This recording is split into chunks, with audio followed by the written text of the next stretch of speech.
आप सभी का हमारे genius coaching classes YouTube channel में स्वागत है। आप लोगों के कहने पे, कमेंट आने पे आज मैं क्लास 11th का फिजिक्स स्टार्ट करने जा रहा हूँ। ठीक, मैं कौशल किशोर सिंह आज से आप लोगों को फिजिक्स पढ़ाऊंगा। ठीक है, अगर रिक्वायरमेंट पड़ी तो एक दो दिनों में मैं मैथ की भी क्लास स्टार्ट करूंगा। फिजिक्स के बाद एक दो लेक्चर जैसे ही फिजिक्स के खत्म होंगे फिर मैं मैथ की क्लास फर्स्ट ईयर की स्टार्ट करूंगा। तो आज हम लोग बात करेंगे सबसे पहले फिजिक्स भौतिक शास्त्र की। ठीक, लेक्चर नंबर 1 आपका जो है, इसमें लेक्चर 1 चैप्टर 1 में भौतिक जगत के बारे में हम लोग बात करेंगे। तो हम सबसे पहले भौतिक जगत पे आने से पहले मैं सबसे पहले बात करूंगा साइंस की। ठीक है, कि साइंस क्या है, उसके बाद हम लोग आगे की बात करेंगे। ठीक, सबसे पहले हम बात करते हैं साइंस।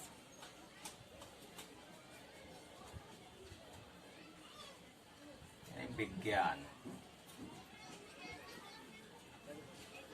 ये क्या है, सबसे पहले इसके बारे में हम लोग जानेंगे। तो सबसे पहले आइए, साइंस जानने के पहले हम इसके उत्पत्ति के बारे में कुछ जानते हैं कि इसकी उत्पत्ति आखिर हुई कैसे। ठीक है, इसका जनक कौन है, ये सारी चीजें हमें जानना जरूरी है। तो जो आपका साइंस है, ठीक है, ये जो साइंस है विज्ञान, ये अंग्रेजी भाषा के शब्द साइंस, जो अंग्रेजी भाषा का शब्द है ये साइंस, इसका विकास आपका जो लैटिन भाषा के सिंटिया शब्द से हुआ था। यानी जो साइंस है ये आपका साइंस जो है SCIENC, ये आपकी क्या है, इंग्लिश भाषा है, अंग्रेजी है, इंग्लिश ये भाषा है। इसकी जो उत्पत्ति हुई थी, इसकी उत्पत्ति लैटिन भाषा के, लैटिन भाषा के सिंटिया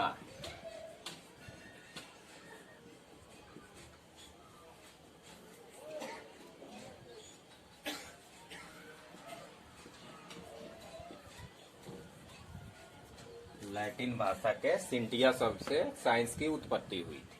ठीक, जिसका जो सिंटिया है, सिंटिया का जो अर्थ होता है, यानी सिंटिया का अर्थ होता है जानना। ये जो सिंटिया है इसका अर्थ जो होता है ये होता है जानना। ठीक, यानी जो आपका साइंस है, साइंस जो इंग्लिश भाषा ये वर्ड है, ठीक, इसकी जो उत्पत्ति हुई थी लैटिन भाषा के सिंटिया शब्द से हुई थी। जो सिंटिया शब्द है इसका अर्थ क्या होता है, जानना। इसका मतलब ये हुआ कि साइंस जो है, साइंस का मतलब ही क्या होता है, किसी भी चीज के बारे में जानना। ठीक, उसे हम क्या बोलते हैं, साइंस कहते हैं। अब जो इसमें आया ये आपका विज्ञान शब्द। ठीक है, तो जो साइंस में आपका विज्ञान शब्द आया, ये विज्ञान शब्द संस्कृत भाषा से है। ये संस्कृत भाषा से है, जिसे हम कहाँ यूज करते हैं, ये विज्ञान हम लोग इंडिया में यूज करते हैं। तो ये साइंस जो शब्द है ये संस्कृत भाषा का है, संस्कृत भाषा से लिया गया था साइंस। ठीक, इसका भी अर्थ क्या होता है, साइंस का भी अर्थ ही होता है जानना। इसका भी अर्थ क्या होता है, जानना होता है। यानी किसी चीज के बारे में हम क्या करें, जाने, जानना ही अर्थ होता है किसका, इस विज्ञान का अर्थ क्या होता है, जानना होता है। अब बात करते हैं एक और उर्दू भाषा, एक होता है इल्म। ठीक, ये आपका साइंस हो गया। ठीक, ये संस्कृत भाषा। अब आता है इल्म। जो इल्म है ये आपके उर्दू भाषा से लिया गया है। इल्म का अर्थ भी क्या होता है, ये इल्म जो है इसका भी अर्थ होता है जानना। यानी सीधे तौर पे कहेंगे कि जो साइंस है, ठीक है, ये जो साइंस है, साइंस का मतलब क्या होता है, जानना। ये जो साइंस शब्द है, साइंस शब्द की उत्पत्ति जो हुई थी लैटिन भाषा के सिंटिया शब्द से हुई थी। सिंटिया का अर्थ भी जानना होता है। आप इसके बाद से जैसे आप अपने भारत में क्या कहते हैं, साइंस को विज्ञान कहते हैं। विज्ञान जो शब्द था ये संस्कृत भाषा से लिया गया था, इसका भी अर्थ क्या होता है, जानना होता है। फिर आप चले जाइए उर्दू में, तो इल्म का मतलब, इल्म जो शब्द है उर्दू भाषा है, इल्म का मतलब भी क्या है, जानना ही है। तो टोटली हम ये कह सकते हैं कि जो विज्ञान है, विज्ञान का मतलब क्या होता है कि किसी भी चीज के बारे में हम क्या करें, जानकारी प्राप्त करें, उसे हम क्या कहेंगे, साइंस कहते हैं। ठीक है, अब बात तक आता है कि जो आपका साइंस है, ठीक है, कि विज्ञान के जनक कौन है, फादर ऑफ साइंस।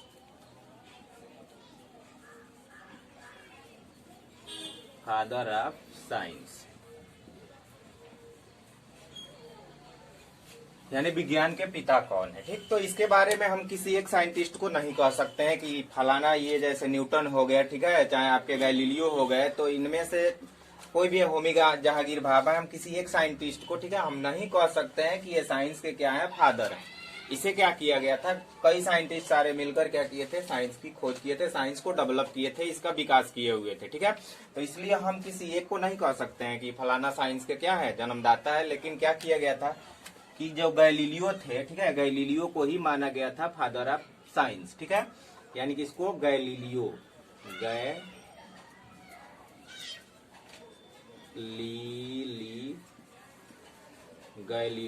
गैलीली जो थे, गैलीली जो थे, इनको क्या बोला गया था, फादर ऑफ साइंस। ठीक, विज्ञान के जन्मदाता हमने क्या किया था, गैलीलियो को क्या किया गया था, माना गया था। अब सबसे पहले बात करेंगे यानी विज्ञान क्या है, विज्ञान का सीधे अर्थ क्या है। विज्ञान जो शब्द है, साइंस जो शब्द है, ठीक है, साइंस इंग्लिश भाषा है और साइंस की उत्पत्ति लैटिन भाषा के सिंटिया शब्द से हुई थी। सिंटिया का अर्थ होता है जानना। अब आते हैं हम विज्ञान पे, तो विज्ञान जो शब्द था ये संस्कृत भाषा से लिया गया था। इसका भी अर्थ क्या होता है, जानना होता है। उर्दू में बात करता हूँ कि उर्दू में विज्ञान जो था, विज्ञान को हम क्या बोलते थे, इल्म। इल्म का मतलब भी क्या होता है, ये उर्दू भाषा है, इसका भी अर्थ क्या होता है, जानना होता है। तो बेसिकली जो आपका ये पूरा चीज पढ़ने के बाद आपको एक चीज पता चलता है कि ये जो साइंस है, साइंस विज्ञान का मतलब क्या होता है, सीधे जानना होता है। अब मैं बोल रहा हूँ कि जो फादर ऑफ साइंस है, हम इसे किसी एक पर्सनल इंडिविजुअल व्यक्ति को हम नहीं कह सकते हैं। ठीक है, कि जो साइंस के जनक कौन है। जैसे इसमें कारण ये है कि इसमें आपका फिजिक्स आता है, फिजिक्स में कई सारे साइंटिस्ट आपको मिलेंगे, गैलीलियो मिलेंगे, न्यूटन मिलेंगे, आर्किमिडीज मिलेंगे, ठीक है, बर्नौली मिलेंगे। तो मैं किनको कहूं कि ये हैं आपके साइंस के जन्मदाता। सब लोग अलग अलग टॉपिक पे क्या हुए थे, चर्चा किए थे। सबसे पहले इसलिए गैलीलियो जो थे, इनको साइंस जो आपके माने क्या था, साइंस था, इसका फादर इसलिए माना गया था कि सबसे पहले इन्होंने ही क्या किया था, ग्रहों की गति के बारे में अध्ययन किया हुआ था।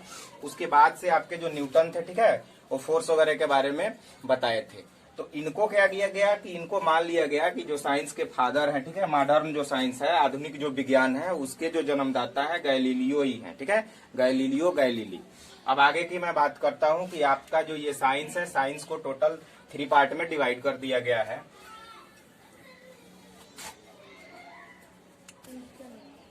अब ये जो आपका साइंस है, इसको 3 पार्टों में डिवाइड कर दिया गया है। ठीक, इसमें जो था ये तीनों पार्ट, यानी इसका जो फर्स्ट पार्ट था उसको हम क्या बोलते हैं, फिजिक्स बोलते हैं। सेकंड जो पार्ट था उसको हम केमिस्ट्री बोलते हैं। और थर्ड जो था इसको हम लोग बायोलॉजी बोलते हैं।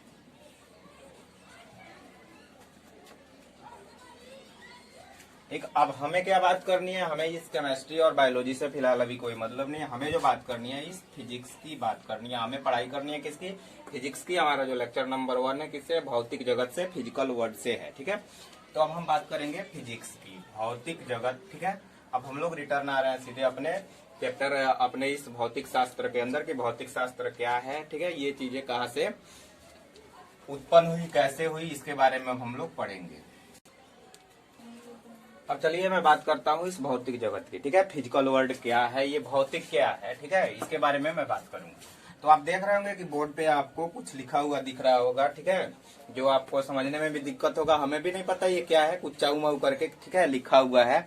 ये जो भाषा है, ठीक, इसको हम बोलते हैं ग्रीक भाषा। अब इसका मतलब क्या होता है, जो लिखा हुआ है, इसका बेसिकली सीधे मतलब होता है नेचर। ठीक है, नेचर का मतलब क्या होता है, प्रकृति। इसका मतलब क्या है, नेचर। जो ये लिखा हुआ है इसका अर्थ जो है आपका क्या है, नेचर है।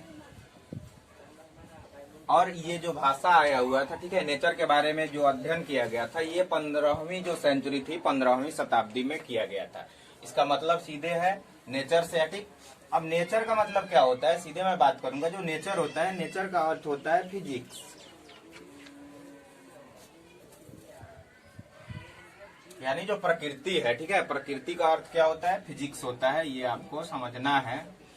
यानी फिजिक्स का मतलब क्या हुआ, नेचर। सीधे सिंपली समझेंगे, फिजिक्स का मतलब नेचर। इसका मतलब क्या हुआ कि हमारे प्रकृति में होने वाली जो भी घटनाएं होती हैं, ठीक है, उनका अध्ययन हम कहाँ करते हैं, फिजिक्स के अंदर करते हैं। यानी जो घटनाएं होती हैं हमारे प्रकृति में, हमारे आसपास, ठीक है, चारों ओर जो भी घटनाएं होती हैं, उन घटनाओं का जिसमें हम वर्णन करते हैं, ठीक है, उसे हम क्या कहते हैं, फिजिक्स कहते हैं।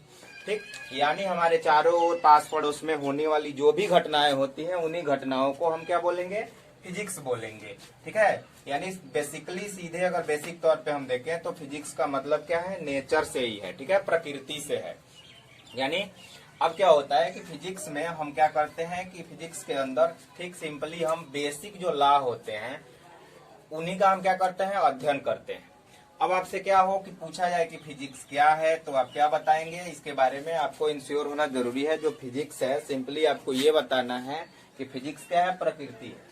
यानी हमारे प्रकृति में होने वाली जो भी घटनाएं हैं उसका अध्ययन हम करेंगे, ठीक है, जिस चीज में करेंगे हम उसी को क्या कहेंगे, फिजिक्स कहेंगे।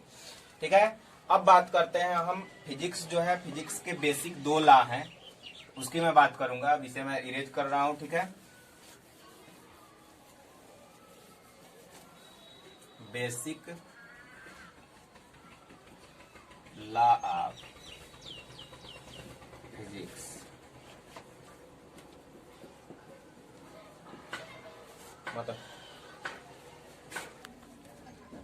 अब बेसिक लॉ ऑफ फिजिक्स, ठीक है, फिजिक्स के 2 बेसिक लॉ हैं। ठीक है, जो पहला इसका लॉ होता है यूनिफिकेशन। यूनिफिकेशन।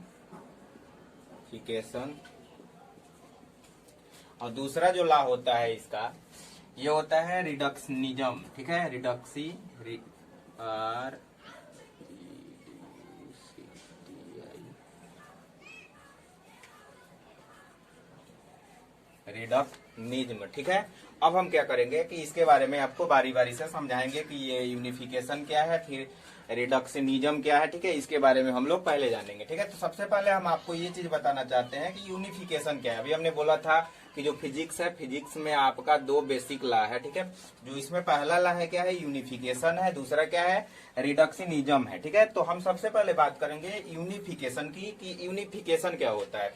तो हम ये चीज, यूनिफिकेशन जो शब्द है, यूनिफिकेशन का मतलब ये होता है कि हमारा जो भौतिक विज्ञान है, ठीक है, जो भौतिक जगत है, भौतिक शास्त्र के अंदर, ठीक है, बहुत सारे आपको लाभ मिलेंगे। ठीक, अब हम इसमें क्या करते हैं कि भौतिक तथ्यों को, ठीक है, यानी बहुत से सारे भौतिक तथ्यों को हम किसी एक लॉ के द्वारा, ठीक, किसी एक नियम के द्वारा अगर उसको हम आसानी से क्या कर ले, पढ़ ले, ठीक है, अध्ययन करें, ठीक है, तो उस चीज को हम क्या कहते हैं, यूनिफिकेशन। आपको ये चीज समझ में आनी चाहिए। यानी एक नियम के द्वारा, किसी साइंटिस्ट के दिए गए एक नियम के द्वारा अगर हम कई वस्तुओं, कई घटनाओं के बारे में अध्ययन प्राप्त कर ले, ठीक है, तो हम उसे क्या कहेंगे, यूनिफिकेशन कहेंगे। ठीक है, जैसे चलिए अब इसको मैं समझाता हूँ। जैसे एक चीज आपका मिला हुआ था, लॉ ऑफ ग्रेविटेशन, आप समझते चलिए, लॉ ऑफ ग्रेविटेशन।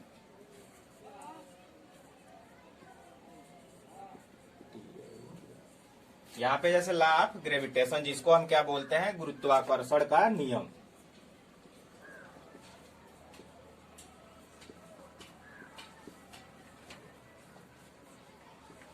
गुरुत्वाकर्षण का नियम। अब जैसे ये जो लॉ ऑफ ग्रेविटेशन है, गुरुत्वाकर्षण का नियम, हम क्या देखते हैं कि गुरुत्वाकर्षण के नियम में सबसे पहले आप देखे होंगे, ठीक है, कि जो एक एप्पल होता है, ठीक है, एप्पल का गिरना, एप्पल का गिरना। अब इसमें क्या हुआ था कि एक सेब था, ठीक है, पेड़ से पृथ्वी पे कैसे गिरा, क्यों गिरा, इसका अध्ययन किसमें हुआ था, लॉ ऑफ ग्रेविटेशन में, गुरुत्वाकर्षण के नियम में ही क्या हुआ था, इस चीज का अध्ययन हुआ था, एप्पल का गिरना। ठीक, तो एक सेब गिरा, इसका अध्ययन हमने किसमें किया, लॉ ऑफ ग्रेविटेशन में किया। अब जैसे होता है इसमें दूसरा चीज, मून का घूमना, जैसे आपका जो चांद है, ठीक है, ये घूमता है, घूमना, इसका भी अध्ययन हम किसमें करते हैं, लॉ ऑफ ग्रेविटेशन के अंदर करते हैं। तीसरा इसमें एक और चीज मैं बता रहा हूं, जैसे आपका पेंडुलम है, पेंडुलम जो है, ठीक है, पेंडुलम का डुलना, इसको सीधे बोल दो, जैसे डुलते रहता है ना, डुलना, हिलना डुलना। ठीक है, तो ये जो सारी चीजें हैं, इनका अध्ययन देखो, इसमें मैंने 3 चीजें लिखी है, और भी बहुत सारी चीजें आ जाएंगी। ठीक है, जिसका हम अध्ययन किसके अंदर करते हैं, किसी एक लॉ के अंदर। तो आपका ये सिंगल लॉ क्या है, लॉ ऑफ ग्रेविटेशन। इसमें एप्पल जो गिरता है ऊपर से नीचे गिरता है, इसका अध्ययन कर लेते हैं हम। मून जो जैसे हमारे चांद हो गई, पृथ्वी, ठीक है, ये चांद हो गया, पृथ्वी हो गई, बहुत सारे जो ग्रह हैं, ये ग्रह अपने जगह पे क्या होते हैं, रोटेट होते हैं। तो इनकी भी हम जो भी जानकारी होती है हम किसके अंदर करते हैं, लॉ ऑफ ग्रेविटेशन के अंदर ही कर लेते हैं। जैसे पेंडुलम क्या होता है, घड़ी की पेंडुलम जो होती है आगे पीछे घूमते रहती है, वो भी इधर उधर डोलती है, ठीक है। तो इसका भी अध्ययन हम किसमें करते हैं, ग्रेविटेशन यानी गुरुत्वाकर्षण के अंदर ही हम करते हैं। तो क्या हुआ इसमें कि बहुत सारे चीजों के बारे में, ठीक है, हम अध्ययन क्या कर रहे हैं कि लॉ ऑफ ग्रेविटेशन एक नियम के द्वारा ही हम कर ले रहे हैं, ठीक है। तो इस चीज को हम क्या बोलते हैं, यूनिफिकेशन बोलते हैं। जैसे आगे और भी चीजें हैं इसमें, जैसे एक और मैं बात करूंगा, ठीक है। ये जो चीजें यहाँ पे मैं लिख रहा हूँ, ठीक, जैसे आपका हो गया सीधे लेंज लॉ, लेंज लॉ। दूसरा हो गया आपका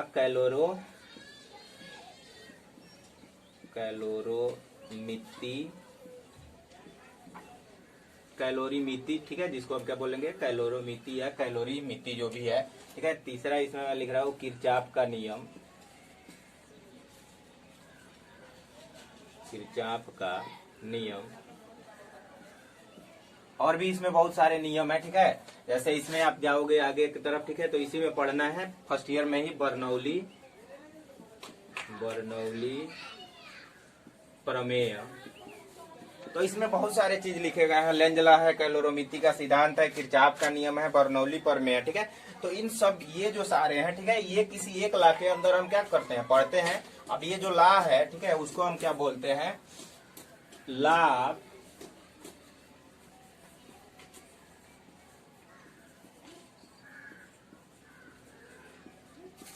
ऑफ कंजर्वेशन ऑफ एनर्जी, ठीक है। तो इसमें आप क्या देख रहे हैं कि बहुत जो इसको हम क्या बोलते हैं, law of conservation of energy. इसका मतलब क्या हुआ कि ऊर्जा का संरक्षण का नियम। तो एक ये नियम आपका है ऊर्जा का, ये पहला जो हम अभी आपको एक नियम बताए थे, लॉ ऑफ ग्रेविटेशन। इसमें हम क्या करते हैं कि एप्पल का गिरना, मून के बारे में जो भी चीजें, मून है, अर्थ है, ठीक है, ग्रहों के बारे में हम इसके द्वारा हम क्या कर लेते हैं, पढ़ लेते हैं। इसमें आप क्या आ जाता है, पेंडुलम का डुलना, इसका भी अध्ययन हम किसमें करते हैं, लॉ ऑफ ग्रेविटेशन के अंदर। अब दूसरा हमने क्या लिखा कि दूसरा जो आपका लॉ था, law of conservation of energy, यानी क्या हुआ कि ऊर्जा संरक्षण का नियम। अब इसमें क्या होता है कि देखो, लेंज लॉ आ गया, कैलोरीमिति का सिद्धांत आ गया, किरचॉफ लॉ आ गया, बर्नौली प्रमेय आ गया, ठीक है। तो ये बहुत सारे जो लॉ है, ये बहुत सारे नियम है, इन नियमों को हम क्या करते हैं, किसी एक लॉ के अंदर हम क्या करते हैं, पढ़ते हैं। तो इस चीज को हम क्या बोलते हैं, यूनिफिकेशन। यानी सिंपल भाषा में अगर यूनिफिकेशन का परिभाषा बताया जाए तो यूनिफिकेशन का जो अर्थ होता है, क्या होता है, यूनिफिकेशन का अर्थ होता है कि कई अनेक प्रकार की घटनाओं का किसी एक लॉ के द्वारा अध्ययन करना ही क्या कहलाता है, यूनिफिकेशन कहलाता है, ठीक है। अब मैं इसको क्या कर दे रहा हूँ, लिख रहा हूँ, ताकि आप भी इसको आराम से क्या करें, इसको नोट कर लें, ठीक है। यूनिफिकेशन हम किसको बोलते हैं कि अनेक, अब जैसा कि यहाँ इसका हमने डिफिनेशन लिख दिया हुआ है कि अनेक प्रकार की घटनाओं का अध्ययन किसी एक लॉ के द्वारा करना ही यूनिफिकेशन कहलाता है, ठीक। अब मैं दूसरे टॉपिक, इसकी जो दूसरा आपका जो बेसिक लॉ ऑफ जो फिजिक्स था, इसका दूसरा जो लॉ था क्या था, रिडक्शनिज्म। तो ये रिडक्शनिज्म है, ये ज्यादा बड़ा नहीं है, ठीक है। इसके बारे में मैं बहुत शॉर्ट में ही बात करूंगा, ठीक है, कि रिडक्शनिज्म क्या होता है। चलिए इधर की तरफ थोड़ा सा स्पेस है, इसी में हम लोग उसको भी समझते हैं।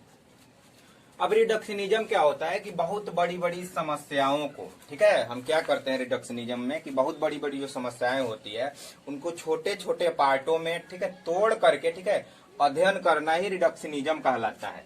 अब जैसे कि आपको इसके बारे में एक चीज समझा रहा हूँ, ठीक है, एक एग्जांपल दे रहा हूँ। जैसे कोई एरोप्लेन है, ठीक है, पृथ्वी से हम क्या किए, उसको उड़ाए, ठीक है। तो जैसे पृथ्वी से एरोप्लेन को जब हम उड़ाएंगे तो उसमें क्या होगा, अप थ्रस्ट लगेगा। अप थ्रस्ट के कारण क्या होगी कि आपकी एरोप्लेन ऊपर उड़ेगी। अब एरोप्लेन में क्या है कि उसके ऊपर मान लो कोई रॉकेट है, उस पर से हमने क्या किया कि एक रॉकेट को छोड़ दिया, ठीक। अब आपसे ये चीज पूछा जाता है कि वो रॉकेट जाकर के किसी मान लो कि टारगेट को क्या करे, बेध रही है। तो आपसे पूछा जाए कि जब रॉकेट टारगेट को क्या कर रही थी, बेध रही थी, तो उस समय उस रॉकेट की स्पीड क्या थी। तो ये क्या हुई, ये समस्या जो है आपकी बहुत बड़ी, ठीक है, बहुत जटिल समस्या है और बहुत ही क्या है, हार्ड समस्या है। तो हम इसको रिडक्शनिज्म के द्वारा, ठीक है, हम इसको क्या करेंगे, छोटे छोटे पार्टों में तोड़ करके, ठीक है, तोड़ के इसको हम क्या करेंगे, सॉल्व करेंगे इस प्रॉब्लम को, ठीक है। तो इस घटना को हम क्या कहते हैं, रिडक्शनिज्म कहते हैं। यानी बेसिक रूप से रिडक्शनिज्म का मतलब यही हुआ कि बड़ी बड़ी हम समस्याओं को क्या करते हैं कि छोटे छोटे पार्ट में तोड़ करके, ठीक है, सॉल्व कर लेते हैं। उस घटना उसे हम क्या बोलते हैं, रिडक्शनिज्म बोलते हैं, ठीक है। तो चलिए इसको भी हम लिख देते हैं। इसमें क्या होता है कि बड़े बड़े, जैसा कि आप यहाँ देख रहे हैं कि रिडक्शनिज्म का मतलब क्या होता है कि बड़े बड़े समस्याओं को छोटे छोटे पार्ट में तोड़कर अध्ययन करना ही रिडक्शनिज्म कहलाता है, ठीक है। अब ये टॉपिक आपको अच्छे से समझ में आ गया होगा, ठीक है। जो आपके बेसिक लॉ है फिजिक्स के, ये कौन कौन से हैं, 2 लॉ है। एक यूनिफिकेशन है, एक क्या है, रिडक्शनिज्म है। यूनिफिकेशन में क्या था कि हम क्या करते थे कि किसी एक लॉ के द्वारा बहुत सी घटनाओं का अध्ययन कर लेते थे, ठीक है। उसमें एक लॉ का हम यूज करके क्या करते थे कि बहुत सारी घटनाएं होती थी, हम उसको ये कोशिश करते थे कि किसी एक लॉ के द्वारा हम क्या करें, अध्ययन करें। अब रिडक्शनिज्म में क्या था कि इसमें बहुत जो बड़ी समस्याएं होती थी उनको हम क्या करते थे, छोटे छोटे पार्टों में तोड़ करके अध्ययन कर लेते थे, उसको हम रिडक्शनिज्म बोलते थे। और क्या था इसमें कि किसी एक लॉ के द्वारा हम बहुत सारी घटनाओं का जिसमें अध्ययन करते थे, हम उसको क्या बोलते थे, यूनिफिकेशन बोलते थे, ठीक है। अब इसके बाद से क्या हेडिंग आता है कि scope of physics. Scope of physics का मतलब ये हुआ कि आपका जो भौतिक विज्ञान है, ठीक है, उसका विस्तार कितना है, उसका फील्ड कितना है, ठीक है। ये आपके एनसीईआरटी में दी गई है, इसलिए मैं इसको बता रहा हूं। अगर स्कोप ऑफ फिजिक्स की मैं बात करूं, इसका वर्णन करना, ठीक है, संभव नहीं है। ये सारी चीजें क्या है, और संभव है कि हम फिजिक्स का क्या करें, विस्तार बता सके आपको कि ये कितना बड़ा है। लेकिन जो आपके एनसीईआरटी सिलेबस में दिया गया है, ठीक है, उसको मैं आपको बताने जा रहा हूं अभी कि कितना अभी आपको पढ़ना है, ठीक है। तो अब आइए, नया जो हेडिंग है आपका स्कोप ऑफ फिजिक्स। अब मैं आपको ये चीज बताने जा रहा हूं कि स्कोप ऑफ फिजिक्स यानी भौतिक विज्ञान का विस्तार क्या है। तो बेसिक तौर पे आपका जो भौतिक विज्ञान है इसको 2 पार्टों में बांटा गया है, ठीक है। इसके 2 पार्ट जो आपके हैं, इसका जो पहला पार्ट है इसको हम बोलते हैं microscopic physics. Microscopic physics. दूसरा जो आपका इसका पार्ट होता है, ठीक है, दूसरा पार्ट होता है इसका माइक्रोस्कोपिक फिजिक्स। Microscopic physics. अब एक चीज आपको समझना है, ठीक है, कि इसमें माइक्रो का मतलब क्या है और माइक्रो का मतलब क्या है, ठीक है। माइक्रो का मतलब होता है कि बड़े बड़े, ठीक है, माइक्रो का मतलब बड़े बड़े, और ये जो माइक्रो है, माइक्रो का मतलब छोटी छोटी।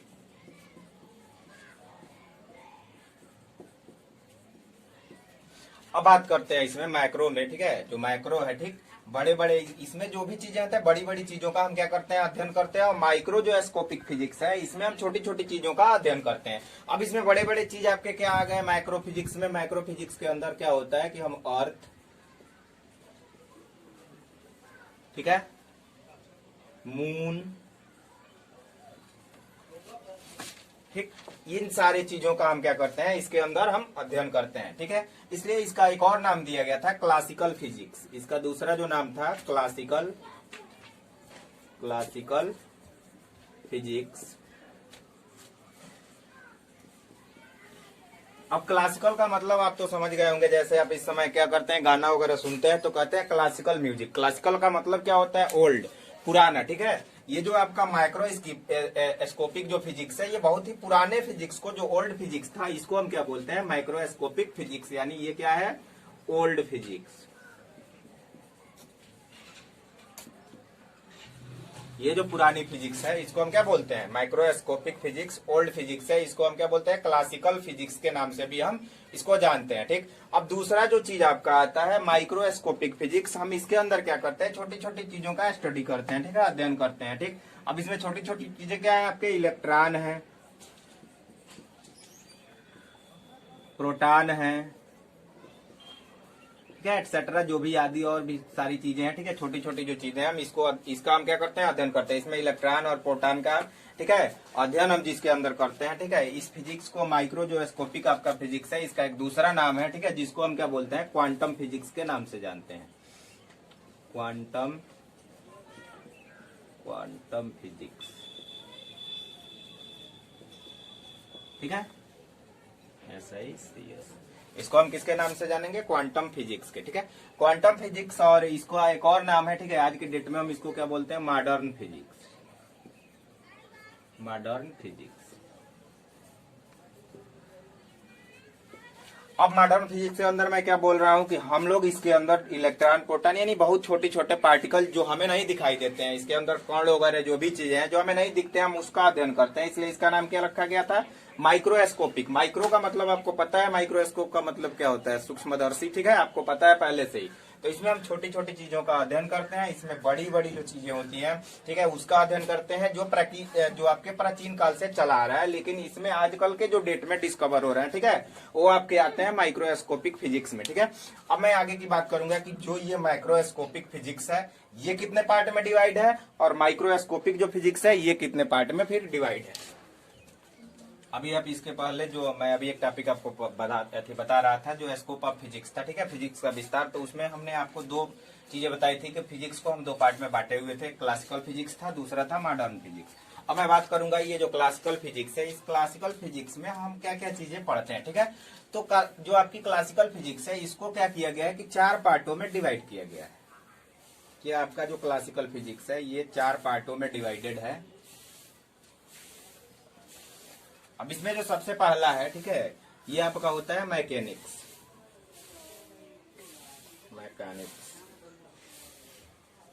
ठीक, मैकेनिक्स का मतलब, मैकेनिक्स को हम हिंदी में क्या बोलते हैं? यांत्रिकी बोलते हैं। ठीक है, दूसरा क्या होता है इसमें? इलेक्ट्रोमैग्नेटिक।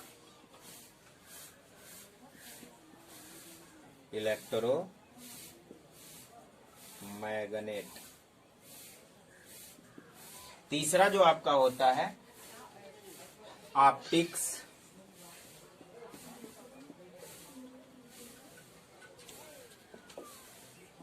और इसमें जो आपका चौथा होता है थर्मोडायनामिक्स।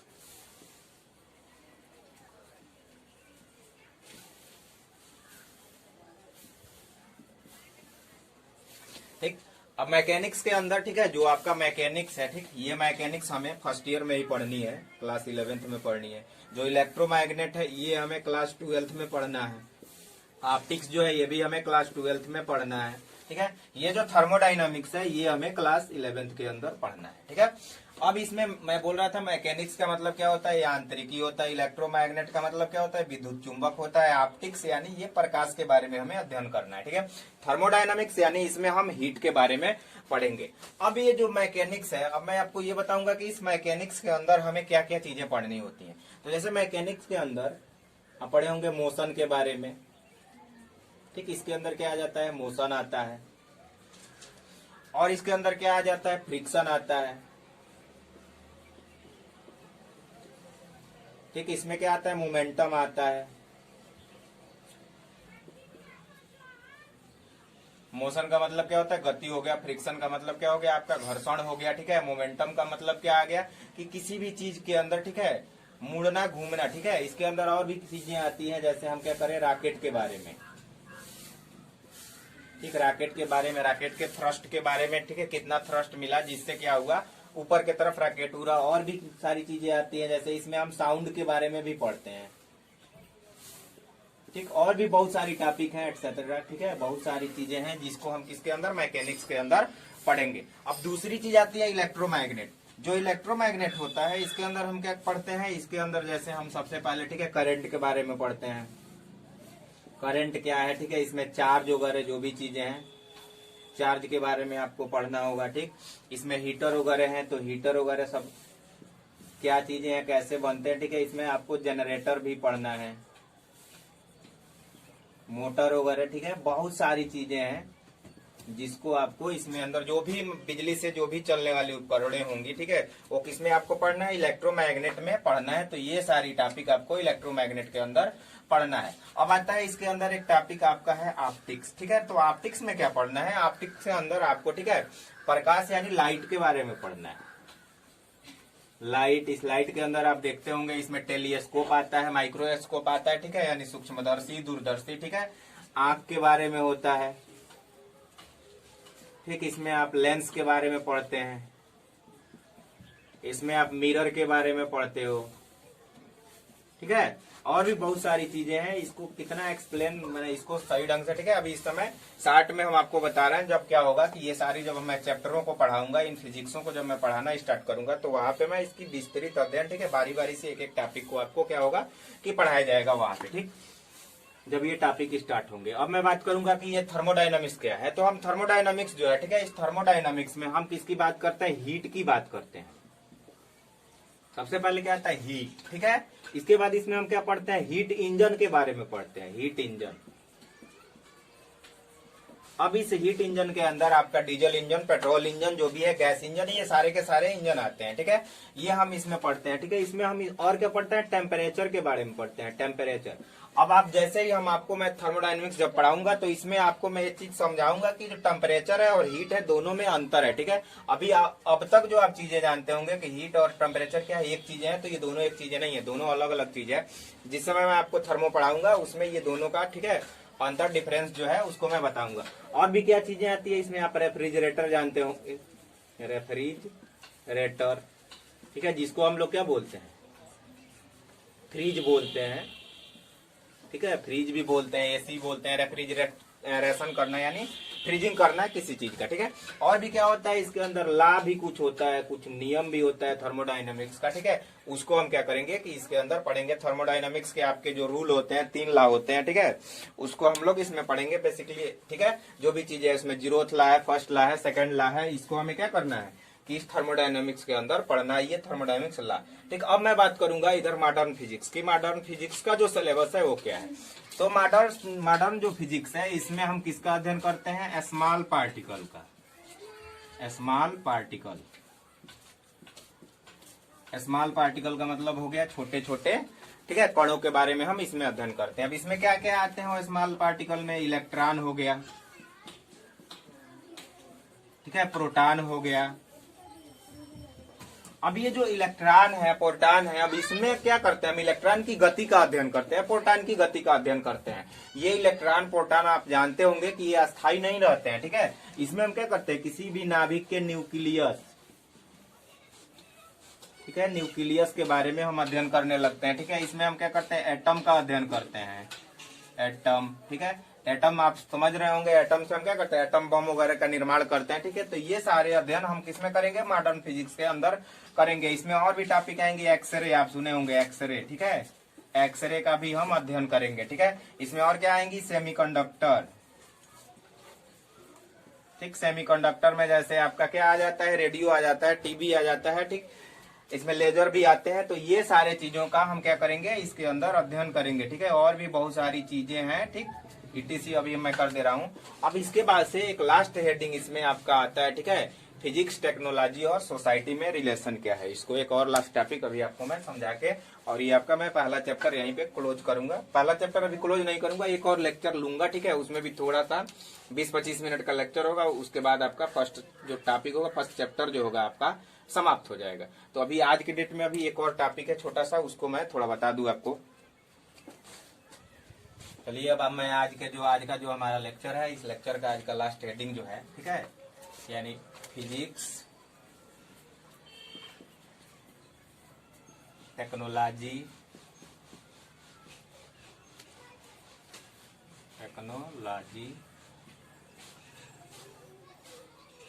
और क्या है, सोसाइटी, ठीक। फिजिक्स यानी भौतिक, टेक्नोलॉजी यानी टेक्नोलॉजी का मतलब आप समझते हैं, ठीक है, आधुनिकरण से है। सोसाइटी का मतलब समाज, ठीक है। तो और ये होता है टेक्नोलॉजी का मतलब प्रौद्योगिकी। सीधे मैं क्या बात करूंगा, प्रौद्योगिकी यानी भौतिकी, प्रौद्योगिकी तथा समाज के बीच में रिलेशन क्या है, ठीक है। इसमें हम क्या करेंगे, रिलेशन के बारे में इसके जानेंगे, ठीक, इनका रिलेशन आपस में आखिर है क्या, ठीक है। तो मैं आपको एक एग्जांपल के थ्रू समझाता हूं। क्या हुआ कि सबसे पहले पुराने जमाने के अंदर आप देखे होंगे कि स्टीम इंजन आता था, स्टीम इंजन। ये स्टीम इंजन यानी भाप इंजन आता था, ठीक है। जैसे रेल का ही मान लेते हैं, ठीक है। ट्रेन जो थी वो क्या होती थी, भाप इंजन से चलती थी। अब क्या हुआ, जो भाप इंजन था इसकी जो इफिशियंसी थी, इफिशियंसी ठीक है। इफिशियंसी अभी आपको एक नया शब्द लग रहा होगा। इफिशियंसी का मतलब ये चीज होता है, ठीक है। सीधे इसका इफिशियंसी का मतलब क्या होता है, इसका जो सिंबल है, ठीक है, ये ईटा होता है, ठीक। यानी ईटा बराबर क्या होता है कि आउटपुट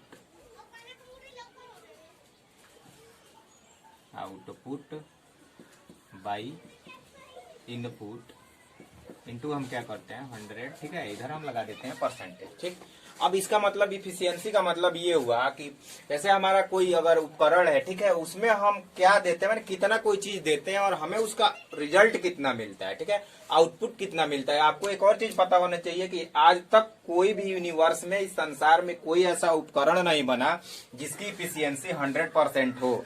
यानी कोई उपकरण नहीं है कि अगर आप उसमें, मान लो कोई मशीन है, उसमें आप क्या कर रहे हो कि 5 लीटर अगर डीजल डाल रहे हो तो ये 100% कभी भी अगर दूसरी तरफ वो डीजल को निकालो, ठीक है, तो 5 लीटर डीजल आपका निकलेगा नहीं। कुछ ना कुछ उसमें से क्या हो जाता है, कम हो जाता है, ठीक है। कम होने का कारण क्या है, जैसे मान लो आप किसी भी चीज में ले लो, कोई भी इंजन ले लो, कोई मशीन ले लो, ठीक है, अगर उसमें आप 5 लीटर डीजल डालते हो तो 5 लीटर डीजल के बराबर वर्क नहीं करता है, ठीक है। तो यानी किसी भी चीज की इफिशियंसी जो होती है पहले तो 100% नहीं होती है। इस चीज को आपको याद रखना है, ठीक है। अब मैं बात कर रहा हूँ, यहाँ पे हमने एक शब्द लिखा था इफिशियंसी। तो जो पुराने जमाने की स्टीम इंजन थी, भाप इंजन थी, उसकी इफिशियंसी क्या थी, लो थी, ठीक। जब इसकी इफिशियंसी लो थी तो जो हमारी सोसाइटी थी, यानी हमारा समाज जो था, ठीक है, ये जो समाज था इस स्टीम इंजन को, ठीक है, चलाने में असक्षम हो रहा था, ठीक है, सक्षम नहीं था, ठीक है, क्योंकि कास्ट जो था महंगा पड़ रहा था, ठीक है। तो इसके लिए क्या हुआ, ठीक है, कि सबसे पहले इसके लिए कहाँ पे आया गया, फिजिक्स में, ठीक है। ये चीज अब क्या हुआ कि हमारे दिमाग में लगा घूमने कि हम क्या करें, कुछ चीजें बनाए, ठीक है, कि जिसके कारण से ये जो हमारी इफिशियंसी है ये क्या हो, बढ़ना चालू हो। क्या हो, इफिशियंसी बढ़े, ठीक, इंक्रीज हो। इफिशियंसी को क्या करना था, हमें इंक्रीज करना था, ठीक है। तो जैसे हमें इफिशियंसी को इंक्रीज करना हमारे दिमाग में आया, ठीक है, तो इसके जो ये इफिशियंसी बढ़ाने की बात आई, ठीक है, तो इससे क्या हुआ कि साइंस का एक ब्रांच उत्पन्न हुआ, ठीक है। न्यू ब्रांच जो था साइंस का एक उत्पन्न हुआ।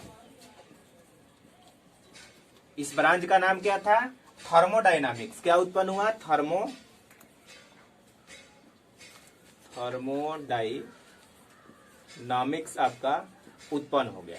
अब इस थर्मोडायनामिक्स से अंदर क्या किया गया कि बहुत सारे हीट इंजनों का, ठीक है, हीट इंजनों का अध्ययन किया गया जिनकी इफिशियंसी इस स्टीम इंजन से अधिक थी। अब इस हीट इंजन में क्या था, इसमें डीजल इंजन, पेट्रोल इंजन, ठीक है, आज के डेट में, ठीक है, मॉडर्न जो फिजिक्स था, ठीक है, आज के डेट में अभी हम इलेक्ट्रोमैग्नेट के थ्रू, ठीक है, आप देखते होंगे कि इलेक्ट्रिक ट्रेनें चल रही हैं, ठीक है, बुलेट ट्रेनें चल रही हैं, तो आज की टेक्नोलॉजी है वो। लेकिन जो कुछ दिन अभी पीछे की मैं बात करूंगा, अभी कुछ दिन पहले आप लोग देखते होंगे, ठीक है, कि रेलवे लाइन पे आज भी कुछ है ट्रेनें जो डीजल इंजन है, ठीक है। तो ये क्या हुआ, ये थर्मोडायनामिक्स का ही देन था, ठीक है, कि इस हीट इंजन को किसमें बदल दिया गया, डीजल इंजन में बदला गया। डीजल इंजन के अंदर इसको क्या किया गया, चेंज कर दिया गया, इस हीट इंजन को डीजल इंजन में, जिसकी इफिशियंसी क्या थी, इससे अधिक थी। तो अभी आप क्या देख रहे हैं इस पे कि जो आपकी क्या है, ये फिजिक्स है, इसका कैसे टेक्नोलॉजी से ये रिलेटेड है, कैसे सोसाइटी से रिलेटेड है, ये क्या है, ये क्या है, इसका एक एग्जाम्पल है। अब जैसे मैं क्या बोल रहा हूँ, ये यहाँ पे लिखा है टेक्नोलॉजी, तो टेक्नोलॉजी का मतलब क्या हुआ, अभी आपको एक और मैं बार बार समझा रहा हूँ कि ये क्या हुआ, स्टीम इंजन जो थी इसकी इफिशियंसी लो थी, ठीक है, तो लो थी तो हमें क्या करना था, बढ़ाना था। अब इसको बढ़ाने के लिए हमें क्या हुआ, इफिशियंसी बढ़ाने के लिए हमें इस टेक्नोलॉजी की आवश्यकता पड़ी, ठीक है। अब टेक्नोलॉजी क्या किया, इसके बारे में अब खोज करना चालू किया। और जैसे ही खोज करना चालू किया तो इसको हम क्या बोले कि ये फिजिक्स है। जैसे खोज हम कर रहे हो क्या है, फिजिक्स है। अब खोज करके हमने, ठीक है, जैसे खोज किया तो हमारा नया साइंस का क्या हुआ, ब्रांच उत्पन्न हो गया, नया ब्रांच उत्पन्न हुआ, जिस ब्रांच का नाम क्या दिया गया, थर्मोडायनामिक्स दिया गया। अब हम इसका सारा अध्ययन करके, ठीक है, अधिक इफिशियंसी वाली जो ट्रेन थी, गाड़ी थी, ठीक है, उसका हमने क्या किया, खोज कर दिया, ठीक है। तो ये रिलेशन आप देख रहे होंगे कि इसमें जो फिजिक्स है, टेक्नोलॉजी है, सोसाइटी है, ठीक है, ये सारे एक दूसरे से क्या है, इंटरकनेक्टेड है, एक दूसरे से जुड़े हुए हैं, ठीक। अब मैं क्या करता हूँ कि अपना टॉपिक, ठीक है, आज मैं यहीं पे क्लोज करता हूँ। अगर आपको ये हमारा वीडियो पसंद आया है तो इसको लाइक, सब्सक्राइब और शेयर जरूर करें, ठीक है। और ये आप ही लोगों के कहने पे मैं आज से फर्स्ट ईयर का जो फिजिक्स था, क्लास 11 का फिजिक्स था, मैं इसको स्टार्ट किया हूँ। ठीक है, तो ये आपकी ही जिम्मेदारी है कि सब्सक्राइबर जो भी है इसके, ठीक है, जैसे ही आप सब्सक्राइबर बढ़ाना चालू करोगे, ठीक है, तो मैं वीडियो को भी क्या करूंगा कि बढ़ाना स्टार्ट करूंगा और सारे ज्यादा से ज्यादा जितना कोशिश हो सके, ठीक है, उतना मैं वीडियो आपकी अपलोड करने की कोशिश करूंगा आपके लिए। ठीक है, और ये जो भी वीडियो है इसको आपको पूरा देखना है, सही ढंग से देखना है, एक भी लेक्चर मिस नहीं करना है। अभी 2 से 3 दिनों के बाद, ठीक है, मैं मैथ की भी क्लास स्टार्ट कर दूंगा, फर्स्ट ईयर की जो मैथ है। ठीक, धन्यवाद।